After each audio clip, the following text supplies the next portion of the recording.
white guilt. No, I don't have any of that. So I worked really hard to get rid of it when I started becoming serious about doing anti-oppression work. Um, if I come at this from a place of white guilt, I'm going to attract other people that have white guilt. And that's completely counterproductive, right? People stuck in that guilty phase have a really hard time shifting into the responsibility phase. White people aren't responsible, but we have responsibility. What's the difference?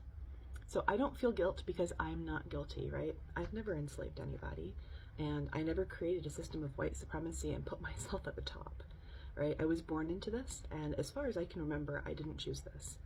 And so I'm not guilty.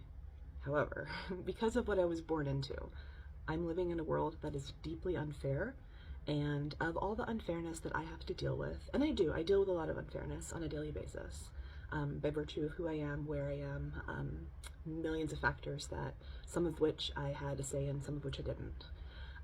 But when I think about all the unfairness in the world, I still deal with a really relatively small amount on a global scale and even on a national scale, right? And so because of what I was born into, I'm living in a world that is deeply unfair and where my culture is part of the dominant culture, and that erases a lot of the unfairness that I could otherwise be experiencing. And so all of this realization and all of who I am as a person, it comes with a great responsibility, right?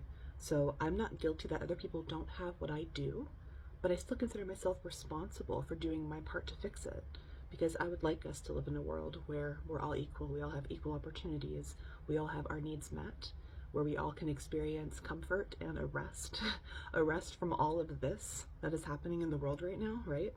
So the way I see it is that I have some power, and I'm going to use my power. If you're still watching, you probably have some power too, so maybe you should use yours.